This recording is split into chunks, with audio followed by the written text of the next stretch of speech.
Right, so DJ Prism here. I've got Danny Jenk with me. I'm going to put the cat down here, be back in a little bit. This is another artist spotlight interview, so we're going to go through a set of questions and find out a little bit more about the man that is Danny Jenk.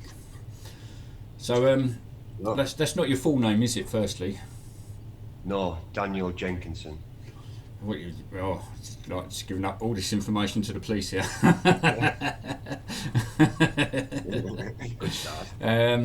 So I'll go straight in with the questions. So this is quite an informal interview, but we've got like a set of 15 questions to just give people that are interested in 24 Karat, jungle music, the scene itself, a little bit more information about you, how you produce, and what got you into music in the first place. So that would be my first question then. So what made you get into music production? What sort of took you into that direction? I'd started DJing at a young age at about 13. I was doing school discos at 16, and I had my own little setup. Didn't know how to mix at that point. Just basically, they didn't. I started with an all-in-one DJ set that had lights and things like that, and Yeah. the record players didn't even have pitch controls, and that's where I started on. And then I got a job in a record shop at 16 on a Saturday, and learned to mix properly from there, and decided I wanted to start making music, really. So I've been trying on and off since I was an early age. I've still got my Atari ST with the original tracker on, somewhere up in the attic. And then it was around the year 2000, really, that I had the opportunity to actually start making music. I bought a computer, got an early copy of Fruity Loops 3 and Acid Pro, and Yeah. started doing some bits back then under the name D-Pitch and automated response for the house music. So yeah, I just did a little bit around 2000, and then children came, took some time off to have a little boy, and then adopted two girls. Had to be a dad for a while, Yeah. and then about 5 years ago, went through a horrible divorce. And decided I could either drink myself to death or chase that dream I was always after. Yeah. And that's where I am now, 5 years solid, doing 60 hours a week within the scene, doing as much as I can. Got rid of my TV, got rid of everything else out of my life. That was a distraction, Yeah. and I just concentrate on the music now. Yeah. No, that's good. That's good. So you say you got rid of your TV. So I'm just going to shut this door. Yeah. Because the cat's going to... No, he wants in. He wants in. He wants to be in the interview. So you got rid of your TV. Did you used to... Was that like part of the sort of evening entertainment in the relationship, sitting there watching telly and then... Yeah, well, that's always the thing with being in a relationship, isn't it? You've got to sit there and do stuff that you don't really want to do all the time. You both end up sitting there doing stuff you don't really want to do. Yeah. So, yeah, I sort of had the divorce and everything, we separated, and yeah, I took it hard at first, but then music, I decided to just push for that. Yeah. Bought a second-hand PC, really crap one to begin with, and signed my first track with Division Bass Digital from that crap PC. My first album was actually wrote on that crap PC, and funny story is, PC crashed just as I'm finishing the album with Yeah. everything on there and not backed up. So yeah, I sort of had to build a new PC and sort of salvage all the data back from the old PC before good. that album actually came out. So yeah, it was quite good. That's quite handy. I've got a similar sort of story to that. It's quite interesting, really. But yeah, that's so. So, am I right in saying that your production started with sort of trance and sort of tech style? Yeah, I started. The early days with the Atari was basically progressive house. So I was toddling about with a guy called Jamesy, who still produces house. He has a studio and everything in Darlington, and he showed me how to set a tracker up, how to set the timing up, and everything else. And to be honest, I never ever finished anything. Uh, it was all just parts of songs. I didn't have enough memory on my computer and things like that, Yeah. and there wasn't really much around then to be able. I mean, like it was like before internet days as well. Yeah. So in them days, it was on a 3.5 inch floppy, or you didn't have it, Yeah. and like you'd get like a 2, 3 drum beats on the 3.5 inch floppy if Yeah. you were lucky, and that was at low quality. Yeah. Um, Obviously, developed from there into the 2000s. What had happened was I'd sort of stepped out the production and concentrated on DJing. I was running a hard house night called Tech SP with a friend called Georgie Miller, Yeah. and was DJing with Little Miss Naughty and people like that across the northeast. And again, that was hard house, hard trance. Um, and then I'd bought a PlayStation with Music 2000, and I managed to complete my first ever track on that machine. I made about 8 tracks on there. My friends were impressed. My first wife, was impressed. And that Christmas, they all chipped in and bought me my first PC. I Nice. started learning on. But back in them days, it was first early internet days, you'd sit all night waiting to download one little loop. And Yeah. it was Yeah. ridiculous. And yeah, again, there was no instructions, nothing like that. I managed to complete about 30 tracks around that time, which I still have. I used to be a member of a forum back then. I remember putting a track on, it got track of the year on that forum. Jungle Drum and Bass.de, I think it was, drumandbass.de. I think it's gone Nice. now. But yeah, obviously kids came and then I stopped. So, am I right in saying then that you actually started producing before you started DJing? Sort of Or around the same times. got you? Yeah, as I said, I was doing school discos and things like that. And I had no access to 1210s back in them days. I mean, you're talking like 1992, 1993. Yeah. It wasn't until I left school and I started working in a record shop. A guy called Boise had a record shop in town called In Sounds, maybe, or maybe something like that. I can't remember.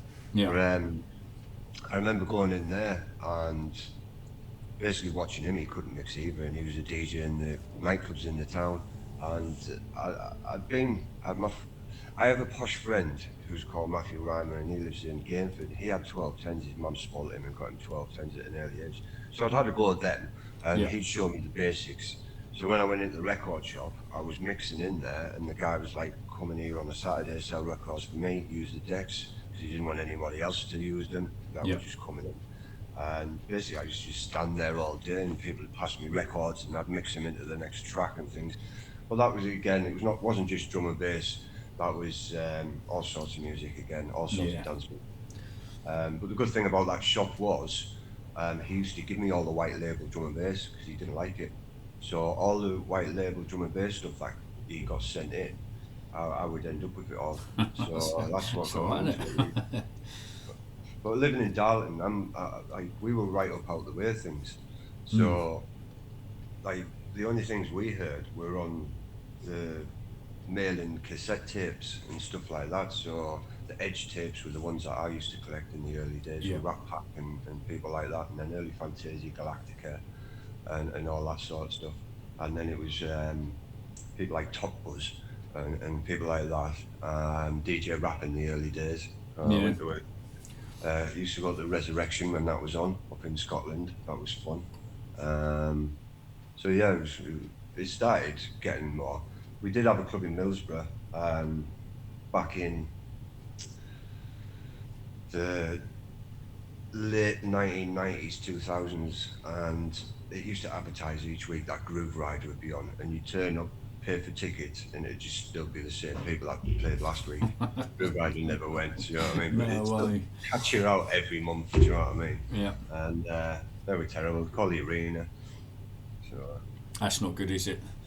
It's not a good look for the promotion front, there, is it? But no. I think you're right though. Like if you, anyone that was kind of there from the sort of early '90s through to sort of mid '90s, even as late as like '97, if you weren't buying tape packs to get access to the new sounds, you weren't going to get them, was you? Basically, that was and the main reason that happened, I suppose, was because the big name DJs back then, they was getting all the dub plates pressed and sent to them, and because that was how it was done, wasn't it? People used to literally turn up at a rave and pass a new record that they'd cut, basically. So I suppose if you weren't buying the tape packs, you weren't going to hear the music that was coming into the record shops in the future anyway, because it used to take ages, didn't it? You'd hear something on the tape pack and then 3-4 months a lot later. of them dubs. A lot of the early dubs that I used to listen to still haven't been released. DJ Rap's just released some of hers, and there's the odd one that you can find on Bandcamp now, but the majority is still impossible to get hold of. Yeah, there's a lot of the old acetate ones. I've got a couple of 10-inch DJ Rap acetate dubs, but to be fair, I mean they don't play very well anymore because they've been played to death before.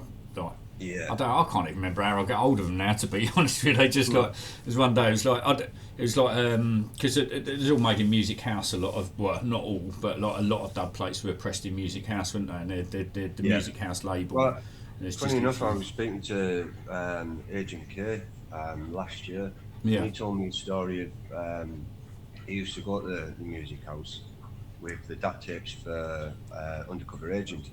And the label the Agent ran, and he'd have like all the big stars would be in there, and he said like basically when he got there he'd be like, can we get a copy, people like all the major DJs and stuff like that, and he used to say if you were sat in there and Groove Rider walked in, all your plates were stopped at that point because Groove Riders were getting cut because his show was the most important of the scene. So everything just stopped dead for Groove Riders dubs. So if you were in there and Groove Rider walked in, you may as well have just went home.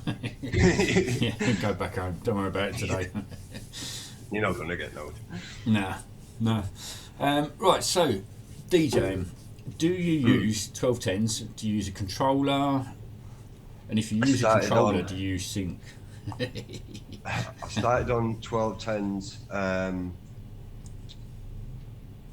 when I first started. I've also used belt drives in clubs and stuff back in the day, in these shit clubs, and can quite happily mix with modern stuff and old stuff. And this thing about sync, when you go into a club, most of these machines now, they're not like a vinyl where you've got no visual representation of BPM. You have to hear it. With these machines now, people are whinging about people using sync when they're all digitally. You just set them both to 175, put the new track in, make sure it's 175, and it may as well be sync. Because you can see exactly what's going on anyway, can't you? You don't have to work so hard, do you? All sync does on most of the machines that I've used is basically make sure when you drop a track in that isn't the same BPM, you don't have to adjust it. It just adjusts. Just does it for you, doesn't it? You still got to make sure it's all lined up to the same.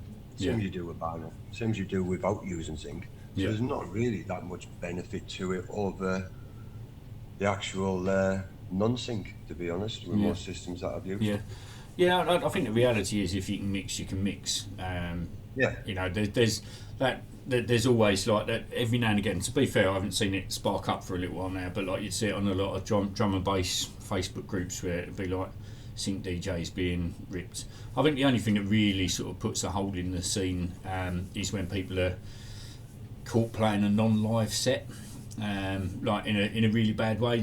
Like the whole gurning whilst they're twiddling every single knob under the sun on the controller, and there's nothing plugged into it, and you just think to yourself, well, you're asking to be exposed really doing that, aren't you? Well, the thing is with some of these fake sets is when the big DJs are on with some of these big performance stages, the lighting and all the pyrotechnics all have to be timed to the mix. Yep. So you can't have a live mix. No. The event organisers will not let the DJs do it. So No. they have to fake it because they have to present the mix before, so the lighting guys can set everything up correctly. Yeah, spot on. You just got to behave professionally, haven't you, when you're on stage? It's like you've probably seen the video because there's so many of like the fails, isn't there? You know, like the guy that literally is going for it, and then the table falls over, and you think, oh my god. But a lot of people are manipulating their own figures, and they're able to get viral videos from doing small, high impacts mixes, and when they get booked for a big club, no one turns up to see them because they haven't got no name in the scene. Do you know what I mean? It's like, stop booking these people. Like, go and look for the people that are working the scenes, coming up through it, in and out of the clubs every week, doing bits, working out of their own pocket to get a name for themselves. Yeah. There's not enough of that, is there? There's not enough push for new talent. But I suppose that we could moan about that forever, couldn't we? It's not that easy to change, is it? Yeah. I'll get it from a promoter point of view. If you want to put on a successcul night, you need to have at least one big name to try and pull some of your punters in. But there should be a lot more focus on bringing up and coming. Because a lot of the up and coming DJs aren't even new or young either, are they? Do you know what I mean? Like you've got a couple of the younger superstars that have been found, haven't you? Archie and people like that. Yeah, Archie and what's his name? Don't seem to see a lot of him now. Just turned 18, the other boy wonder. Can't remember his name. I know what you mean. Yeah, I think if I remember rightly, Lethal has him down DJing over at Margate quite a lot still. Yeah, he has played there. Yeah, that's true. Yeah. But I mean, you're right. It does need, the scene does need a bit more. I don't know. It needs a bit more emphasis on newer DJs or other DJs, shall we say? I think what's going to happen over the next 3 to 5 years is you're going to find a lot of labels pulling away from, especially in our scene, a lot of labels pulling away from the major streamers, so they can actually not feel embarrassed when they're handing over the royalty statements. I've had a conversation with a few label owners, and they say it's the hardest part. People are like some of the, especially when you're new, you're expecting to be able to get some large royalties. Yeah, it's not there. I mean, I've been doing this for 5 years now, and I've not made anything. No, there's no significant money in it, is there? I'm not doing it for the money. No, I don't want to do it for the money, really. It'd be nice if we could all make a living from what we do, our art, but the way things are, there's nothing there for us unless we take control back from these major organisations that are controlling the music scene at the moment. Yeah, it's true. That's true. I'm not going to name any names because I could go on a rant about it for quite a while. To be fair. So let's go into the next question. And so, what events have you played at, and have you ever lost any records like in the old vinyl days? Did you ever go to an event and then come back with less records than you went there with and go, oh man? It happened all the time. There's always somebody trying to pitch a record, or you'd leave him in a mate's bag or something like that and never get to see him again, or go to his house and pick him up and things. Yeah, I've lost loads of records in my time. I did have a really, really, really big collection, and I was moving homes, and I left it with a friend out of town at his house. Yep. And he moved, and I've never seen him since. No way. So my record collection, things like Quantum Mechanics album, all that early stuff. Yep. White labels I collected, like Pete the Bouncer, and stuff like that, early hardcore stuff, all gone. Hopefully, if you're out there, Brownie, give me some records back. It'd be nice to have them back. It must have been quite soul destroying at the time. Yeah, it was actually. Like his girlfriend used to have a Facebook account as well, but that disappeared. So, like, interesting. God knows. Yeah, probably sold the records on the black market. Probably, yeah. Good luck to him. Let him have them. been like what 20 years or something, 20 odd years Wow. since that. So yeah, clubs I've played.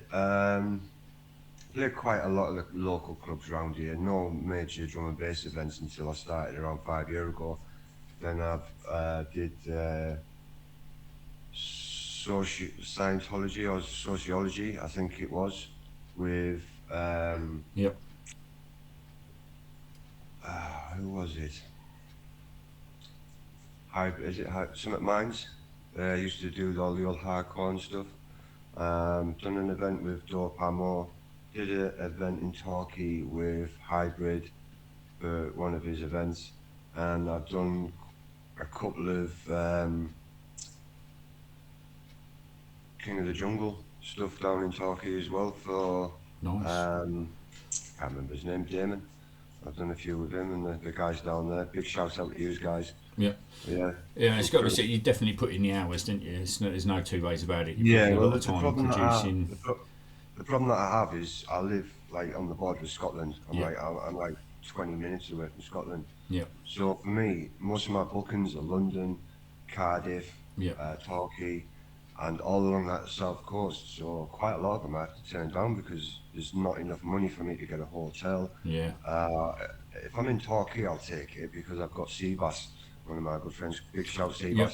Yep. Yeah, one of my good pals. He lives in Torquay, so I can take bookings down there, and probably Cardiff if they start coming in. But it's hard for me when I'm in London and stuff, especially getting a hotel and, Yeah. and things like that. And it's like Yeah. 6 to 8 hours on the train. Yep. Yeah. So it's a long journey, isn't it? And then like you say, hotels are not cheap in London, are they? So it's, Yeah, well, I'm out of pocket by the time I get paid. So Yeah. well, what's the point? it's hard work, that, isn't it? If it's special, I'll do it. You know Yeah. what I mean? As long as I can stop at a friend's house or something like that, I'll go and do it. But the rest of them, I'd love to. There's quite a few events now in the city close to me, Newcastle. I'd love to reach out to people there and maybe get on up in Newcastle, but we'll see how it goes. Yeah. Yeah. It'd be good if you can get something a bit more local. Yeah, definitely. What's your favourite event that you've been to out of all of the events, whether playing or just having been there as a raver? What's your favourite? I think probably me and Seabass doing a back-to-back at King of the Airmens. Nice. Damon Cooper and down there at the Attic, which was quite a large club in Torquay. Yeah. Yeah, we did a back-to-back and I played all my own tunes and the crowd were going mad, absolutely mad. Had an MC on everything. It was a great night, absolutely fantastic night. That's good. So so when this is like, it's not on the question set. This. So when you're playing, do you tend to like do you take like a USB with just your own tracks on there and a USB with what's your setup in that respect? How do you decide what you're going to play? Well, I tend to. I've done a few events where I've just played my tunes, and then I've done events where I've done proper jungle mixes and things like that. But it really depends. Like if they're booking me, I think, well, why should I be? I should be playing my tunes if it's a jungle event. Yeah. I should be. I've got 5 years of tunes. I've done over 500 tracks in various different genres. Yeah. So, like, why not play mine? Or things associated with me, like 24 Karat and stuff like that. So, Yeah. Yeah, no, I agree. I tend to ask the question. I don't get booked very often, but if somebody says, "Do you want to play?" I'll be like, do you want me to play DJ Prism stuff? Do you want me to, what do you want? Because like some people will ask you to play a jungle set, won't they? Like you'll get occasionally, you'll get a request to do a specific genre, and that makes it a bit easier. But if there's no expectation, I'll tend to think to myself, what do they want? Do they want me to go along and just rock up with a box of my own records, so to speak? yeah. It's quite nice, isn't it? Actually playing your own music to a crowd, and It is, yeah. Yeah. I did an event for Twigsy and Axonal, and they put me on before Dope Ammo. Yeah. So it was just after Dope Grandma was on, so he was warming up for me really. So I goes to put my stick in, lads. Spent hours and hours and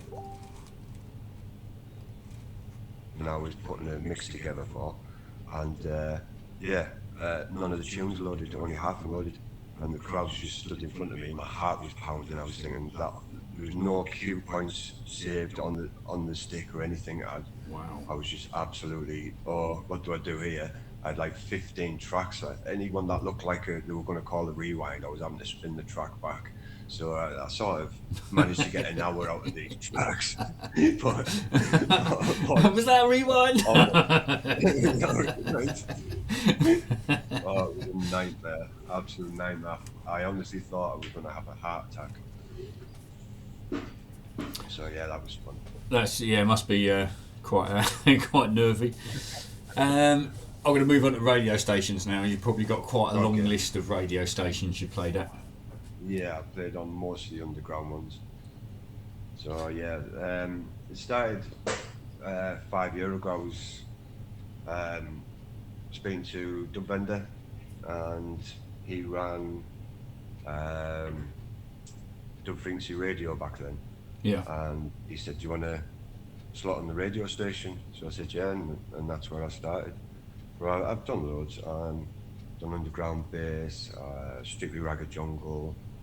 Done guest appearances on loads of different things, tunes, all that sort of stuff. Yeah. Currently playing Saturday nights on Syndicate and Friday nights on Strictly Ragged Jungle. That's good. So I get to play both.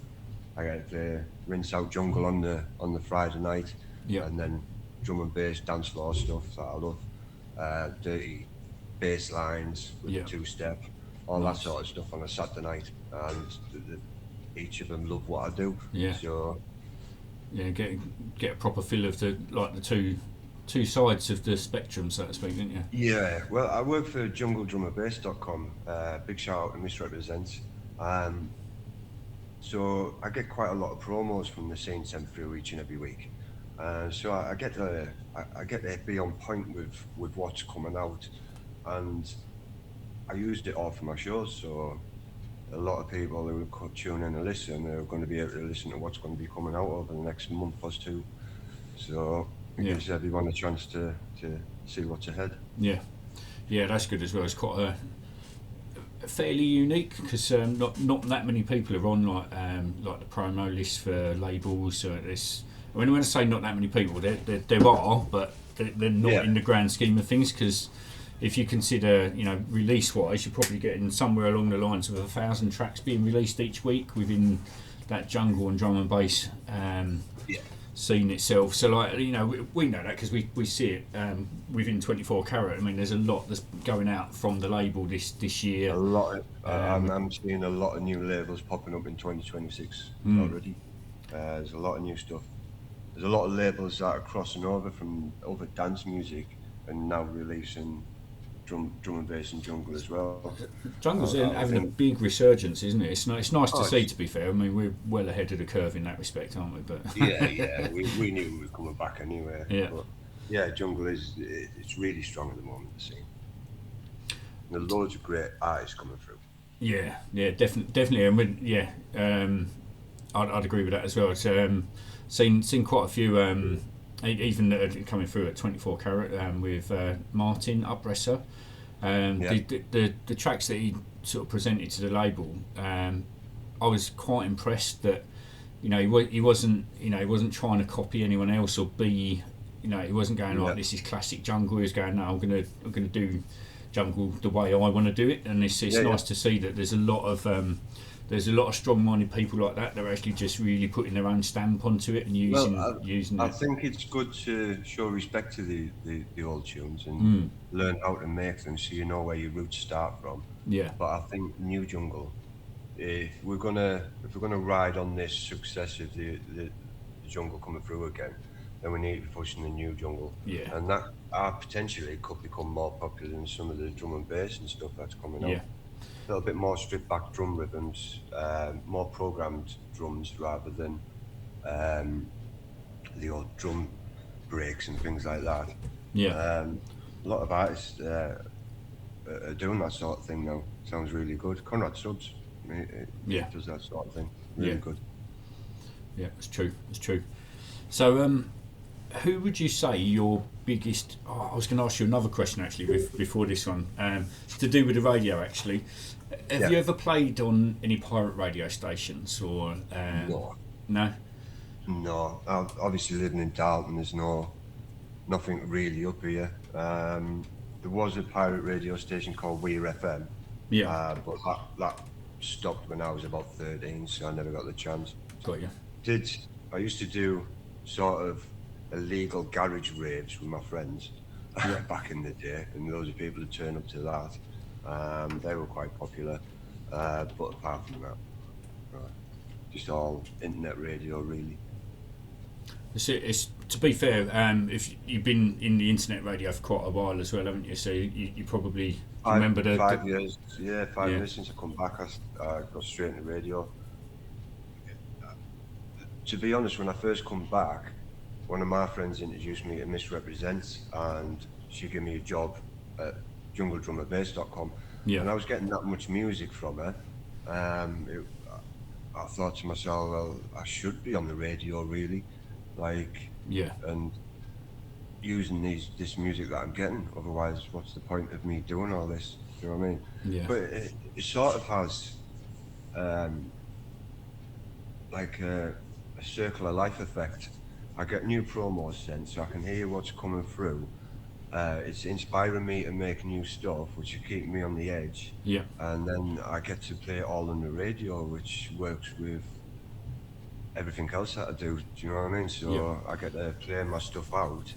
And that's Uh, going to inspire other people as well, isn't it? That they, like you say, because that's all part of the loop. Because if you go back yeah, to like how we consumed back in the 90s, it was all down to those tape packs and getting the new music that way. that's right. Whereas Yeah, now, a lot of it's down to your internet radio stations, isn't it? So in that yeah, circle, you're then bringing in like new life as well by showing what you've yeah, got and what other people have got. So that's a good way of yeah, definitely. Yeah, showcasing as well, isn't it? yeah, yeah. But it sort of I feel with me doing this sort of thing, it sort of accelerate me a little bit faster than a lot of people I see around me in the scene. And I think it's because I'm doing the three different things. I'm producing, I'm DJing, constantly. I mean, I do at least 4 hours a week DJing. Yeah, So I'm at the point now. I've been doing that for 5 years. Sometimes I used to play up to 7 hours a week. So I'm at the point now where I can select a radio show, put 40 tracks, blind promos that I've had 30 seconds listen to, and thought, yeah, oh, that sounds right. Put them all in the playlist, and I can blindly mix them because I can read the waveforms. I can see where the yeah, vocals are coming in, I can see where the bass is, I can see yeah, how many beats it is before the break or the start of the actual intro, how long the intro is, yeah, and I can see it all in front of me on the waveforms, and it becomes really, really easy to mix. So yeah, you don't really have to put. The only time I really put cue pointed sets together now is to play out, and obviously you want to make sure that double that you're going to drop is going to work. So yeah, sort of thing where you're not going to be doing that on the radio. People are tuning in not to listen to your skills; they're tuning in to listen to tunes. yeah, So just simple mixing. Do you know what I mean? Like doubles and things works in a club, but doesn't really work for listeners at home. No, it's a bit overkill, isn't it, for the Yeah, internet it's a bit radio? overkill Yeah, for a radio station. Yeah. yeah, Obviously, I ran a radio station for a while, and a lot of the DJs on there, yeah, come in. They use it as if they were playing out in a club. You'd hear mixes where there's three tracks in at the same time and all that sort of stuff. They're like, yeah, the newbies, they're trying to impress, and yeah, it's all part of the process, really. I did yeah, the same myself back in the day, just to try and prove that you've got the skill amongst everybody else. yeah, yeah, I think the most important thing that anybody can be within the scene is just consistent. yeah, yeah. Just keep Be showing up. Yeah, open, honest, and consistent. Someone said to me once, why do you show people how to make tunes? And I said to him, basically, like, I could show anybody how I make a tune, and I'd quite happily show anybody how I make a tune. Them knowing how I make a tune doesn't make them me. Doesn't mean that they can make a tune in the same style as me. Yeah. Doesn't mean they've got my creativity. Knowledge is universal. Universal creativity is personal. Yeah. And so I don't mind if you message me and say, "Can you help?" I will quite happily help. I'll help Yeah. anybody. I can also have. There's so many people who come to me, send me tracks to listen to, and I've directed them onto the first rung of the ladder, the first labels, and things like that. And they're all off away doing their thing now, and I'll quite happily keep doing that. Yeah. Yeah. I know exactly what you mean there, because but the ethos, if you like, that I kind of live by is I've got my own journey. I know what I want out of music. I want to play festivals. I want to be like, effectively, I want to be the jungle equivalent of C6 Steve. I want to, I want a little run, just a couple of years, and then I go, oh, I've done it. Yeah, you see me. And that's what I want out of it. But to be fair, I've got to get back into the clubs first, because you can't just start at festivals. It doesn't work like that, does it? So Yeah. yeah. Well, I was meant to play at a festival last year, but it sort of went tits up and I pulled out. Started trying to tell me to play more liquid, and I was like, "You're booking me as a jungle artist, but you want me to play liquid." And then the last straw was they wanted me to mix my tune into the end of the track that was on before me. And I was like, "Well, that's not the point of us DJs. Like No. we spend more time picking that first track with the intro Yeah. than any Yeah. other track that we have in the mix. So Definitely. for me to just mix it into somebody else, like it's not giving them the proper thank you, goodbye, and all Yeah. that. People can cheer for Exactly. them. Yeah. None of that. You're just taking over, which I didn't like. So I was like trying to tell me to do too much. So Yeah. pulled out of that one. No, fair enough. Fair enough. I'm playing at a little festival this summer in Wales, which I'm quite looking forward to. But that will be just playing my own tunes. Yeah, I played there last year as well, and it went down really well. So it's quite nice. And it this is. one of the Nice. things that I really enjoyed about it was actually getting to listen to the tracks that I've made on like a big rig, rather than like, because Yeah. listening to it in the studio, you've got the real It, depth and yeah. quality of the sound, but listening to it It's on an actual great big eye bass opener when you're beats, yeah, playing on a big rig. yeah. Yeah. So it's very it's quite fulfilling, isn't it? Just listening to it. Like, I would imagine, like, I've not played in a club for about 15 years, but that was I Imagine don't know, having, back in the days I used to. imagine having a giant big rig in front of you in the middle of a field, Yeah. and you're sat there with your table and your door in front of you on your laptop, mastering your tunes on that. That'd be nice. That'd be nice, wouldn't That'd it? be perfect. Be perfect. Yeah. So my next question then, this kind of lead into it. Who are your biggest influences in jungle, or in not necessarily in jungle, but I suppose two questions in one. In jungle, who are your biggest influences, and then generally in the music scene, who are your biggest influences? At the moment, or in the past, one Yeah, of my well, I biggest. suppose in within jungle, let's put it into that specific genre. Who are the Within like your jungle, heroes that inspired you initially to kind of get into making early jungle? days, probably Coco Bryce, um, Ray Keith, Mm. um, under the terrorist Yeah. in the early days, wasn't he? Um, Lulu, yeah. Sorry, I've got a bulldog and she's a right diva. Uh, that's that noise in the background. Spy's been one of my biggest influences within the scene. Yeah. The way you can switch from making a jungle tune all the way through to doing techie stuff. He sort of mixes it up, and that sort of inspired me to. What I hate is being labelled. So when Yeah. people try and label me as a jungle artist, I'll bring out a liquid tune. I'll Yeah. bring out jump up. I'll do a dance floor tune. I can do techie tunes. I can make any type of tune that you want, Yeah. really. Um, I love making jungle because it takes my mind off things for longer. Mm. Being able to sit for 8 hours and finish half a track on a jungle tune where I like to be. You know me, I work very fast. I can make Yep. a jump up tune. Once I get the basic idea for it, it's finished and mastered in 4 hours. Yeah.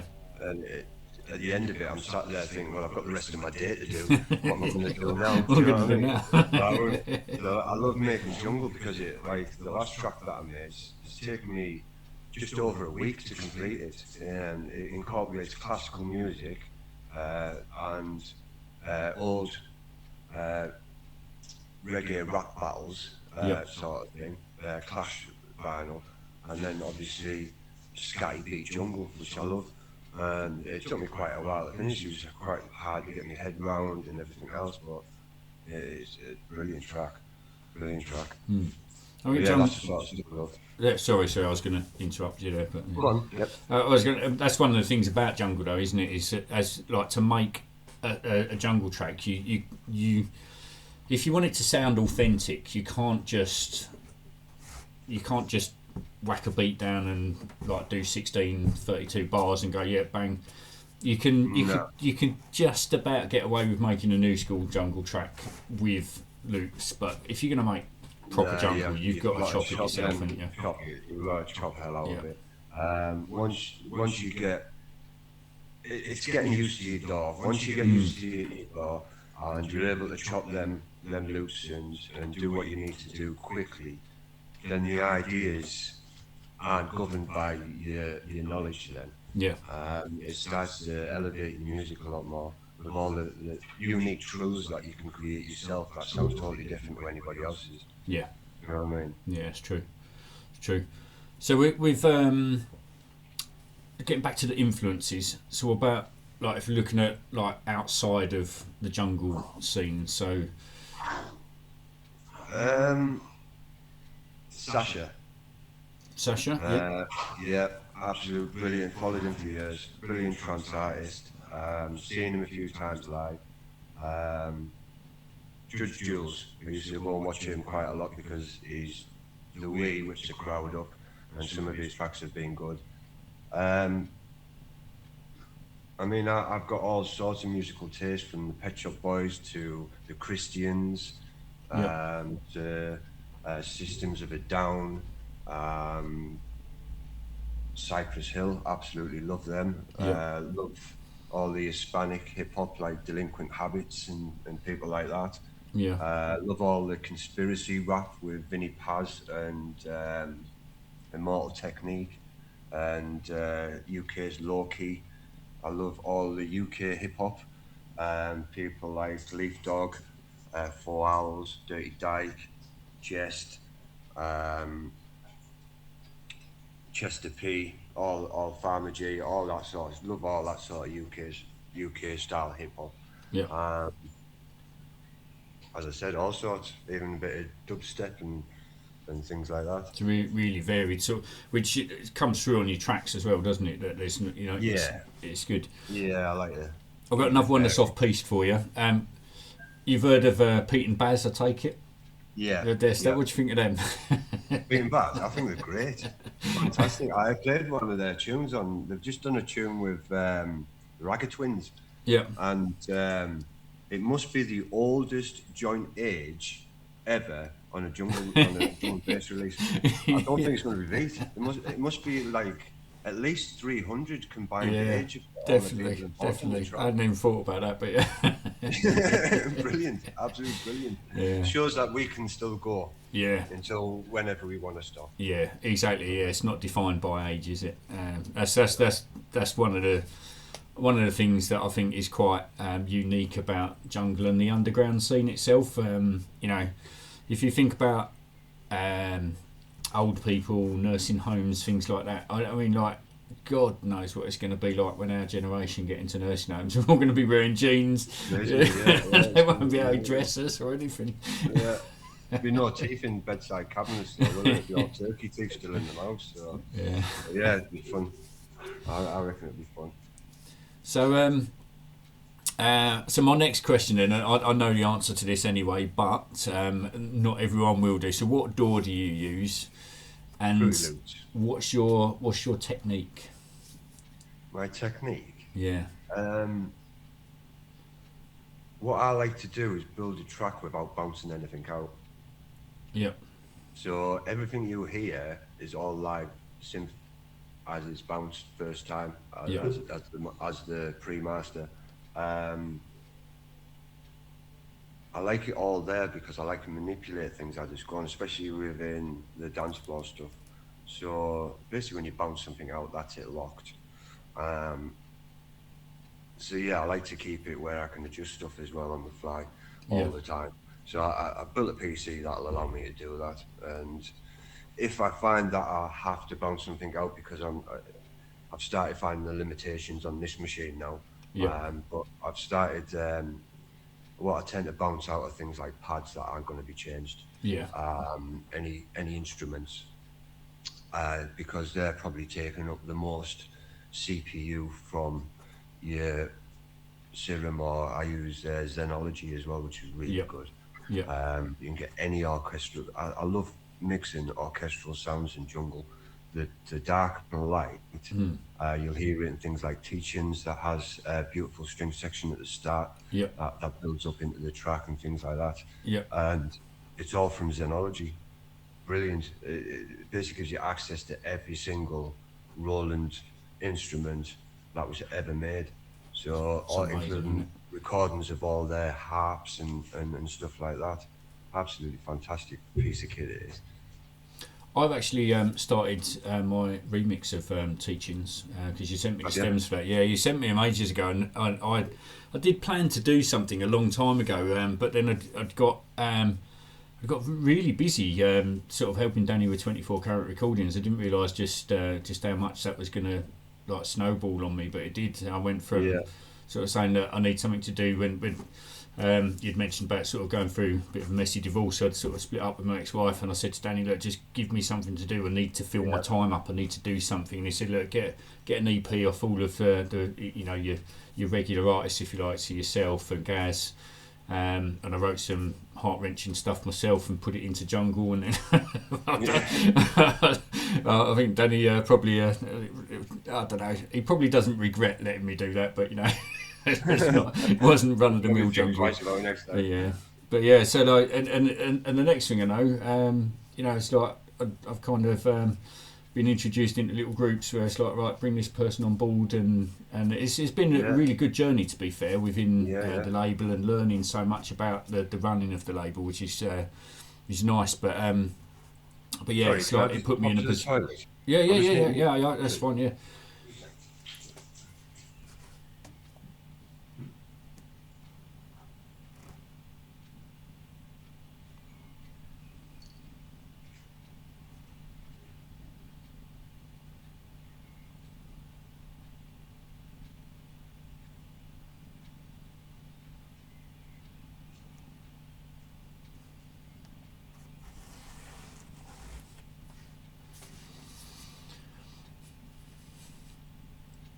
I'm not going to do any beatboxing because I'm rubbish at it, but I had an urge there to do some beatboxing to fill the gap before Danny rejoins us.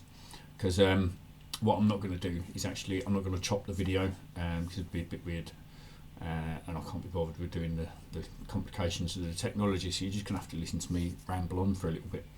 And when Danny gets back, we'll get back into talking about his door. For anyone that's new to music, I was just filling the space there, talking to myself. Sorry about Anyone that. that's new to music that's just happened upon this video, what's a door? What does that mean?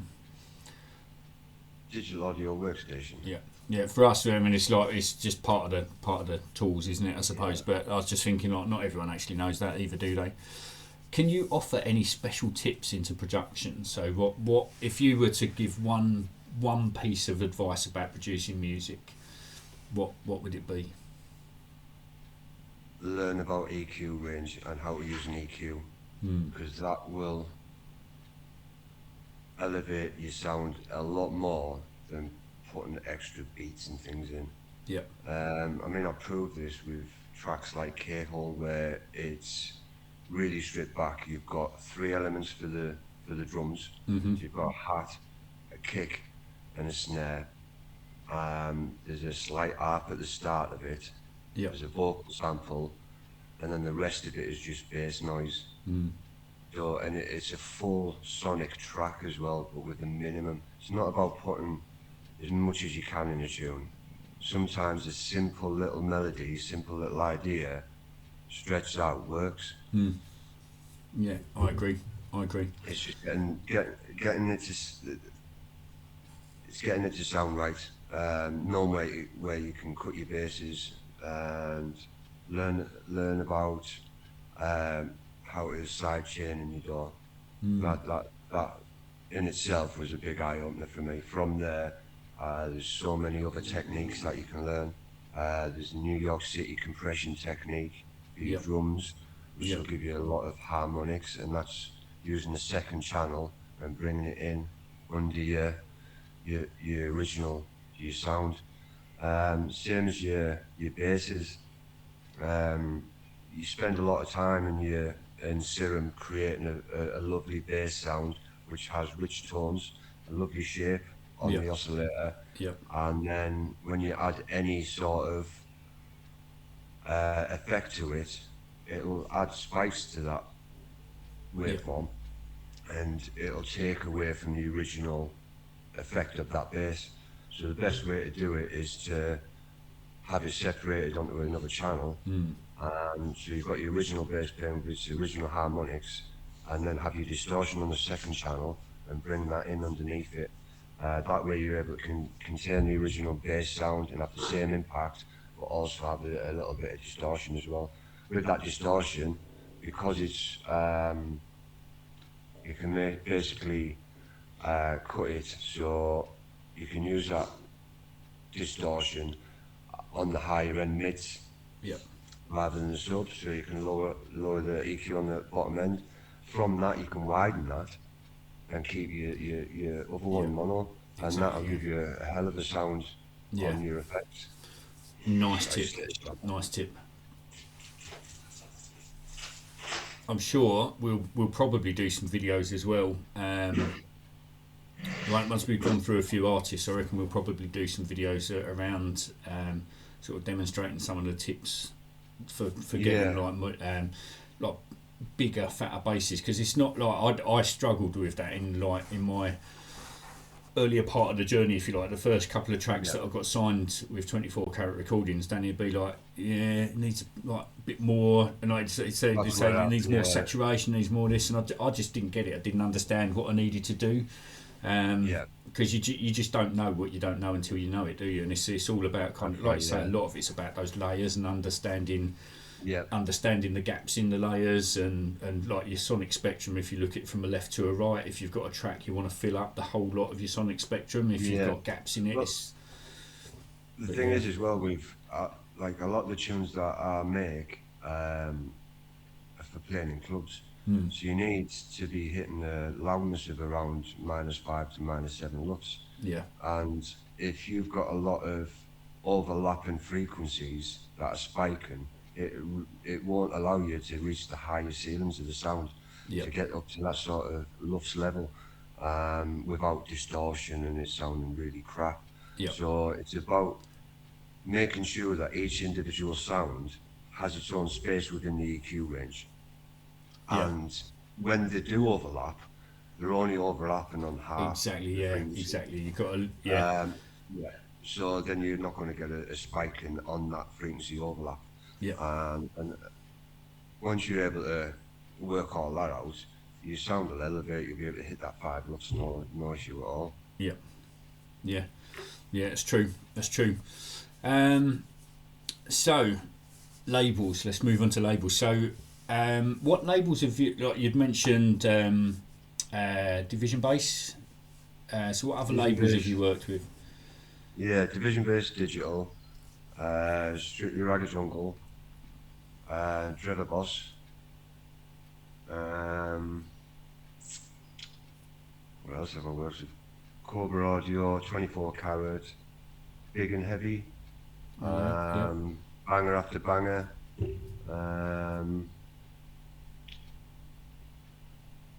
Jungle Things. And K2, Kevlar Beats. Kevlar. We've been both on K2 and Kevlar.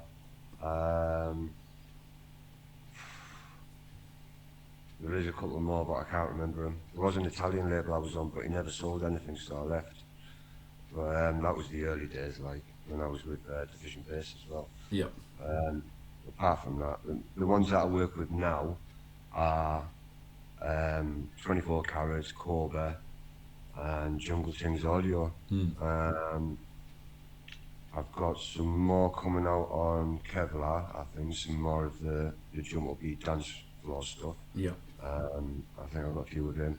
I've got an EP coming out on Cobra Audio soon called Reborn. Nice. And that is more jungle, proper old school rollers, a bit like badass sort of thing. Yeah. And then obviously quite a lot coming on Jungle Things. Yeah. Sorry, not Jungle Things, 24 Karat. 24 Karat, yeah. I think we've got you've almost taken over like June and July. you got a lot coming out in June and July. Yeah, I've left a couple of slots available to be able to squeeze in some new artists. Yeah, you got a lot coming out. It's good actually. You've had a lot sat there as well, haven't you? Like just sat in the vault waiting to be released. So it's good to get them out there. Track greedy, so Danny Styles is like, I like that. Yeah. Send me that. Yeah. Put that in the file, and before he knows it, he's got like 20, 30 tracks sat there. Yeah. And I'm like, what are you doing with them? To be honest, I thought he was doing it on purpose to hold me back at first, but I thought, no, just be patient. Like he's not doing it on purpose. Do you know what I mean? And then we spoke before Christmas, and he said to me, thanks for being patient with me over last year and stuff. But you're going to be featuring heavily next year, which is this year. Yeah. I was like, fine. So, but 24 Karat is one of my dream labels anyway. So I used to buy a lot of 24 Karat and Danny Styles' stuff back in the day. Yeah. And he was one of my heroes, you could say, since Spy and everything else. And I saw an advert that he was advertising for the album that you're on, and we all got together on. Yep. And I sent him some tunes, and he was like, yep, thank you very much. And that was the start of my story. Yeah. Yeah, it's good. It's good. It's a good label, to be fair. It's like really, it's been around for a long time. There was that gap in the middle where Danny was out of the UK, doing something different over in America, so the label kind of lapsed a little bit, didn't it? But it's there's a lot of history involved in the label, and Danny knows so many different people within the scene as well, doesn't he? It's like he's got some stories. Yeah. But, it's good. I've had the pleasure of remixing some of the older titles. Danny did under his Half-Breed name back in the day. One of them I used to have on vinyl anyway, so I was quite happy. I did it anyway because I wanted to do it because it was an old tune. And then when I sent Danny, it was like, love that. And so I did another one, and he sent me the proper vocals for it, so I ended up getting the stems on the second one. That was good. And then obviously I've remixed two of his most recent ones as well, which I'm looking forward to coming out. Quite strong tracks. Tracks. Definitely. Yeah, we'll keep them a secret, but some fierce tunes coming up, isn't there? So the ultimate question, this one, it's not the ultimate question as in the last one, but the ultimate question, in my opinion, is what would your life be like without music? I'd probably be drunk. No. I'd find it hard. I'd be lonely without music. Most of my friends are music based now. I have so many people checking in on me. I have people within music checking in on me more than I have my own family and friends in my hometown checking in on me. Yeah. So they've become my main friends. And a lot of these people I've met, I've had a lady called Jules come from America and come to a gig in Bristol to come and meet me. Nice. That was quite nice. Her and her husband came to see me. And it's just nice being able to meet up with these people and do bits with them. Yeah, I actually found that when I was living in camper van sort of half of my time for about 6 months, and I found that kind of opened up my window of opportunity, if you like, for getting around and meeting people within the music scene.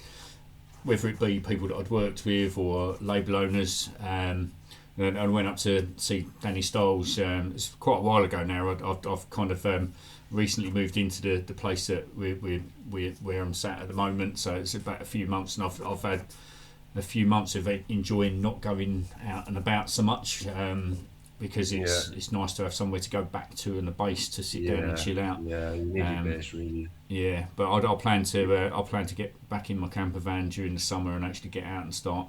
Yeah, I'll come up to Darlington and see you at some point. yeah, sure. Yeah, definitely. and I would say we start a collaboration, but like it'd be done and dusted in 2 hours, wouldn't it? We'll be able to finish it before I apply the kettle. But I'll definitely pop up in that direction as well. So yeah, but I know what you mean. It's like music. It's a hard question, isn't it? Because like when I asked Gaz this question, so point two, he said, it's like I wouldn't be alive without music. It's like that is music is life type thing. And I think for anyone that produces music, it features really heavily in your life, doesn't it? It's not It's the thing is, I've dreamed of being in the position that I am now in the music scene since I was 15, 16. Yeah. And to be where I am now, I have to stand and sometimes just stop a second and take a breath and turn around and just see where I've got to. Yeah. Because it's consistency. Just stay consistent. Yeah. Don't give in. Just like I don't care if people don't listen to my music. I do it for me. Yeah. I don't care if I don't sell none. Do you know what I mean? I'd quite happily give all my music away. Yeah. You know what I mean? I do it because I really enjoy it. It's like you say though, from a royalties perspective, there's such a minimal amount of money, isn't there, involved in producing music. Like what you get back financially for producing music is, you might spend that on like a pack of beats. Do you know what I mean? Yeah. Well, the thing is, if I sat here and worked on a track for 8 hours, and then I released it, I would probably only make about £8. So for £1 an hour, it's not going to be filling your cupboard for food. No, it's not. It's simply not. To be honest, a lot of the labels that I've worked with are so small and struggling themselves that I just leave the money with them. I don't even bother asking for them. Like Big and Heavy and odd people like that, I just haven't bothered even taking anything. There's no point. No, I know what you mean. I'd out of curiosity a little while ago with Neil George, I said, what have I got in my pot for royalties? And he said, hang on, I'll come back to you. And like a couple of hours later, he said, you got 15 quid. And I was like, just don't worry about it. What are you going to do with it? It's like, I'll probably start worrying about it when I start being able to drop a tune and I'm getting the same figures as some of the biggest stars in the scene. Yeah. Then you want to be looking at what sort of money you can make to be able to do this full time. But as far as I'm concerned, I'm quite happy to do what I'm doing, make tunes and just get out there until that point, until I get that sort of recognition. Yeah. But I'll just keep doing it. Yeah. I'll just keep going. So it's like you say, it's consistency, isn't it? You just got to keep going and going, and if you set your bar up there, you just got to keep going until you reach that, and then if you reach that, you've got to set something else to go towards, haven't you? So definitely. Okay, so I've got a question. So this is the one that this is my question, if you like. So I like to kind of throw in something that's a little bit curveball, not necessarily to do with music, but this particular one is. So did you own a bomber jacket during the 90s? And if so, was it a branded one like Rain Dance or no? Clips or anything like that? I did have a bomber jacket years ago, but mine was a Dready one. Got you. Yep. Remember Dready? Yeah. I used to love Dready. Or a Naf. Yeah. Like the old Naf ones. But yeah, that obviously with us being in Darlington, we didn't really see any of that sort of stuff. No. Did you have a record bag? Yes, I did have record bags. I'd add more than my fair share. I actually threw some away when I sort of moved out of the last house I was living in. I chucked some in a skip. I was like, I'm never going to use them again now. I kept my trusty record box, which I got down there, great big red thing. But yeah, talk bins, they were the best.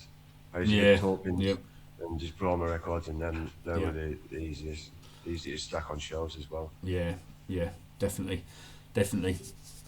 Okay, so 24 carat. So how? I mean, you've actually answered this question already, so I know the answer, which would have been how did you get onto 24 carat recordings? And it was the post that Danny put onto Facebook saying, you know, we're doing this big jungle album. And to be fair, that album was iconic at the time, wasn't it? You know, 50 jungle tracks all coming out at the same time. Absolutely massive album. Must have took them ages to schedule like that. Yeah. Well, you know now. Yeah, exactly. Yeah, so it's not a small thing getting that many tunes together and then getting them all mastered as well. So it's not just the collection of the tracks and organising, getting the right quality of tracks as well. Because in theory, you could get 50 tracks together, but they all need to be 24 carat standard as well, don't they? So yeah, definitely. Yeah, it's no small job, that one. Who was your first collaboration with? Was it you? I think it was you, wasn't it? Oh, I don't know. That's a good question. I think you and Gaz at the same time, because I think I worked on the track with you with that jazzy thing. Yeah. And then there's the one that went on to Red Alpha. It was signed about two years after it was made. I can't remember what it was called. U-Haul, wasn't it? Yeah. The Haul. It was a twat of a track. We both had an Amen track in there, didn't we? So ended up needing whittling down a bit, didn't it? But yeah. Me and Gaz did an EP like we released on Audio Entropy. Yeah. And that was all right. That was nice working with Gaz. Yeah. He's easy to work with, isn't he? He's quite relaxed, but he also gets it done when he says he's going to get it done. He's quite handy. Yeah. You know, I can be a bit slow at times. I'll start something and then I'll get sidetracked and start doing something else. And the problem I have is that if I'm not working on about 6 tracks at the same time, I can't just I'll normally finish one track at a time, if that makes any sense. But I like to have a few that I can just go, I'll do that one or I'll do that one. I don't like just having one track that I'm working on. Like if it was like only one track, I'd be like, I need to start something else. I have obviously I've completed over 500 tracks, but I've started a hell of a lot more. And I mean, I've got them in files of years, so all the way back to 2019, I've got half-finished tracks and ideas, all the way up to present today. So if I don't feel too much like I want to start something new, I normally go through backdated stuff, and I've got a lot of tracks that I've finished but weren't quite good enough to release. They were a learning curve track, I like to call them. Yeah. But they were good enough for me now to open back up in the door and have another little go, make it sound how I wanted them to sound back then, but just didn't have the knowledge. And that sort of stuff like Bamba Latina, which you should just put on the Dub Club. That one was made 4 years ago, but sounded flat. But it's been one of them tracks that loads of people have asked me for and have wanted. And I thought I may as well have another little tickle at that. So now it's full solid sonics. It hits well, and a friend of mine, Dub Vendor, he's been playing it over on the World of Drum and Bass tour with DGSS. Nice. So had a bit of a outing over there, and he said it sounded sick. So good. This is a tough question. This one. What's your top 2 tracks from 24 Karat recordings? Top 2 tracks from any producer, any like.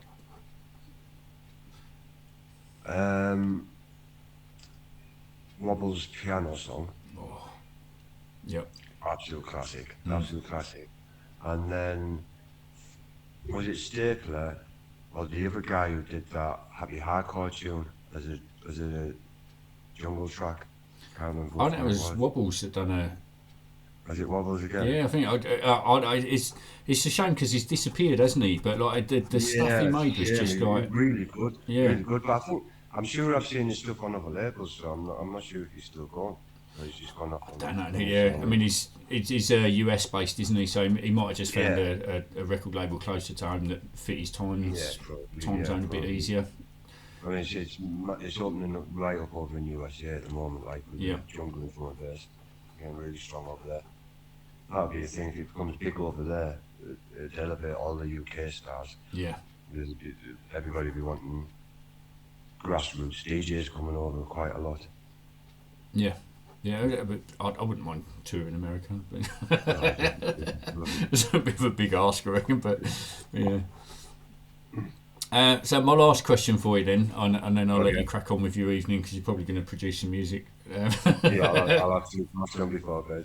Yeah, I'm going to work on some music. I've been sent across little bit of info for you. Bill and Ed have sent across their remix of Bad Man No Cry. So Oh yeah, yeah, I had another one oh that yeah. came through yesterday as well. So Oh nice. I I'll have to think have a we're listen to that. close to having enough to release that as a Oh, remix. sick. Um, Good. but yeah, that's looking good. So have you got any? You've been doing shout outs throughout, but have you got any specific shout outs that you want to do or people you want to thank? Um, yeah, Inspire Crew. Mm. My mate Twigs and Axono, Yep, Seabass yep, and Dove Vendor. yep. Them four there have been my rocks for the last 4 years. During COVID, I lost 7 members of my family within a year, space of a year. Two grands, my dad, a couple of uncles, and then a couple of friends as well.